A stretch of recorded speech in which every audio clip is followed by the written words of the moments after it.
గురించి కాదు, ఒకసారి మీరు అలాగే ఉండండి. జర్నీలో ఉన్న మల్లపాక యాదగిరి గారు బీఆర్ఎస్ నాయకులుగా ఏం చెప్తారు? మొత్తానికైతే ఇన్ఛార్జీలు అయితే నియమించారు కేసీఆర్.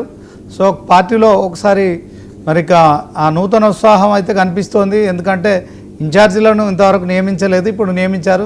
సరే, ఇది ఎన్నికల కోసం అనుకోవచ్చా, లేకుంటే ఇది కంటిన్యూ అవుతుందా? కాస్త పక్కన పెడితే ఓవరాల్గా బీఆర్ఎస్ పార్టీలో తాజాగా ఉన్న పరిస్థితి ఏంటి? మున్సిపల్ ఎన్నికల్లో మీరు విజయ అవకాశాల పట్ల ఏం చెప్తారు?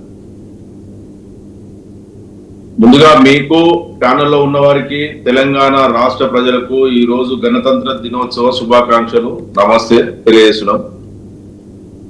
ఈ రోజు రేపు మున్సిపల్ ఎన్నికల షెడ్యూల్ విడుదలవుతుందని అంటున్నారు, కానీ ఏ ఎన్నిక వచ్చినా కూడా తెలంగాణ రాష్ట్రంలో ఉన్నటువంటి ప్రజలు ఇప్పుడు నడుస్తున్న తెలంగాణ ప్రభుత్వానికి పూర్తిగా వ్యతిరేకంగా ఉన్నారు. కాబట్టి బీఆర్ఎస్ పార్టీకి ప్రజలు అనుకూలంగా ఉన్నారు, బీఆర్ఎస్ పార్టీకి అనుకూలంగా ఓట్లేశారు. ఎందుకంటే మొన్న జరిగిన పంచాయతీ ఎలక్షన్లలో వాళ్ళు ముఖ్యమంత్రి గారే జిల్లాల పర్యటన చేసి, స్వయంగా జిల్లాల పర్యటన చేసి 2 సంవత్సరాల విజయోత్సవ సంబరాలని చెప్పి చేసి బతుకమ్మ చీరలు పంచినా కూడా కేవలం 50% దాటలేదు వాళ్ళ మెజారిటీ. కానీ ఎప్పుడైనా ముఖ్యమంత్రి గారు అధికార పార్టీకి 60%, 60%, 70%, 80% గెలిచే అవకాశాలు ఉంటది, కానీ 50% దాటలేదు. అయినా పార్టీ సింబల్ మీద గెలవలేదు. కాబట్టి ఎందుకంటే ఇంకా వేరే ఇండిపెండెంట్ అభ్యర్థులను, వేరే అభ్యర్థులను కూడా వాళ్ళ ఖాతాలో వేసుకొని 50% దాటిందని చెప్పేసి వాళ్ళు ప్రచారాలు చేసుకున్నారు. కానీ ఒకవేళ ఈ రోజు జరిగిన ఎన్నికలు, గ్రామ పంచాయతీ ఎన్నికలు పార్టీ సింబల్ లేకుండా అక్కడ ఉన్నటువంటి వ్యక్తిగతంగా వ్యక్తి మీద ఆధారపడి గెలిచే అవకాశాలు ఉంటాయి. కానీ ఈ రోజు పార్టీ బీఫామ్ మీద, పార్టీ గుర్తు మీద గెలిచే ఎన్నికలు కాబట్టి మున్సిపల్ ఎన్నికలు ఈ రోజు కేసీఆర్ గారి బలపరిచిన, బీఆర్ఎస్ పార్టీ బలపరిచిన అభ్యర్థులు కారు గుర్తుకే ఖచ్చితంగా ఓటేసి అత్యధిక మెజారిటీ తోటి గెలిపేయడం కోసం తెలంగాణ రాష్ట్ర ప్రజలు సిద్ధంగా ఉన్నారు మున్సిపల్ ఎన్నికల్లో.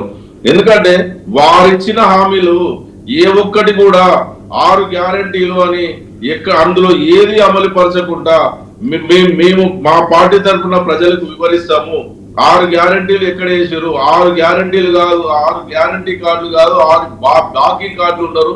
వాళ్ళు అందులో చేసింది కేవలం ఆర్టీసీలో మహిళలకు ఉచితం అని చెప్పి కూడా పురుషుల దగ్గర టికెట్లు, స్టూడెంట్స్ దగ్గర బస్ పాస్లకు టికెట్లు పెంచుకొని వారు ఈ రోజు మహిళల టికెట్లు పురుషుల దగ్గర వసూలు చేస్తున్నారు. వాళ్ళు ఎక్కడ చేసిన మహిళలకు 2500 ఇస్తా అన్నారు, ఇవ్వలేదు కాబట్టి మేము ప్రజలకు వివరిస్తాము. తులం బంగారం ఇస్తామన్నారు, ఇవ్వలేదు కాబట్టి మేము వివరిస్తాము.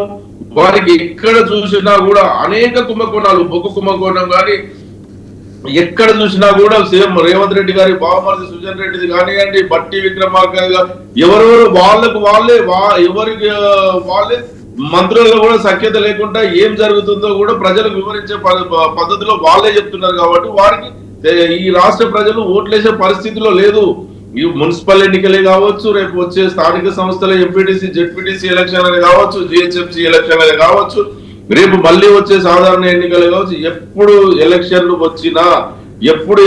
వస్తాయా అని చెప్పేసి తెలంగాణ రాష్ట్ర ప్రజలు ఎదురు చూస్తున్నారు. ఎందుకంటే ఖచ్చితంగా గతంలో మా నాయకుడు కేసీఆర్ గారు తెలంగాణ రాష్ట్ర ముఖ్యమంత్రిగా ఉండి 10 సంవత్సరాలు అభివృద్ధి చేసి తెలంగాణ రాష్ట్రాన్ని భారతదేశంలో ఒక రోల్ మోడల్ గా అభివృద్ధి చేసిన ఘనత కేసీఆర్ గారికి ఉన్నది. చెప్పని కూడా మేనిఫెస్టోలో అమలు లేని కూడా సంక్షేమ పథకాలు, పేద బడుగు బలహీన వర్గాలకు అనేక సంక్షేమ పథకాలు తీసుకొచ్చి తెలంగాణ రాష్ట్ర అట్టడుగున ఉన్నటువంటి ప్రజలను అభివృద్ధిలో ముందుబాటులో ఉండే విధంగా తీర్చిదిద్దిన ఘనత కేసీఆర్ గారిది.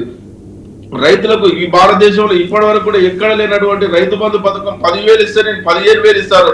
ఇప్పటి వరకు ఉన్న 15,000 పీకేసిండు. మహిళలకు తులం బంగారం కేసీఆర్ గారు 1,00,000 రూపాయలు ఇస్తుండు, నేను తులం బంగారం ఇస్తాడు. ఉన్న 1,00,000 రూపాయలు కూడా చక్కగా వస్తలేవు. అనేక చెప్పుకుంటూ పోతే చాలా ఉన్నాయి. కేసీఆర్ గారు విద్యార్థులకు స్కూటీ ఇస్తాడు, అది బంద్ చేసినాడు. యువతకు ఇస్తాడు, నిరుద్యోగులకు 2 లక్షల ఉద్యోగాలు అన్నాడు. మరి ఎన్ని లక్షల ఉద్యోగాలు ఇచ్చిండో. యాదగిరి గారు ఒక్క నిమిషం.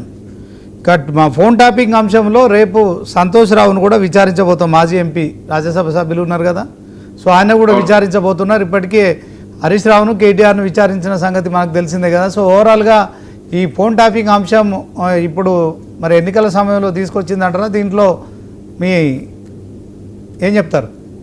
శ్రీనివాస్ గారు, ముఖ్యమంత్రి గారు ఎప్పటికప్పుడు డైవర్షన్ పాలిటిక్స్ చేసుకుంటూ తెలంగాణ రాష్ట్ర ప్రజల మైండ్ ను డైవర్షన్ చేయడం కోసం, ఆయన మీద ఉన్న వ్యతిరేకతను అనుకూలంగా మలుచుకోవడం కోసం బీఆర్ఎస్ పార్టీ ముఖ్య నాయకుల మీద ఏదో ఒక రకంగా, ఒకసారి ఏసీబీ కేసు, కార్ రేసింగ్ కేసులో కేటీఆర్ గారి మీద ఏసీబీ కేసు అని చెప్పి, అదే విధంగా కేసీఆర్ గారి మీద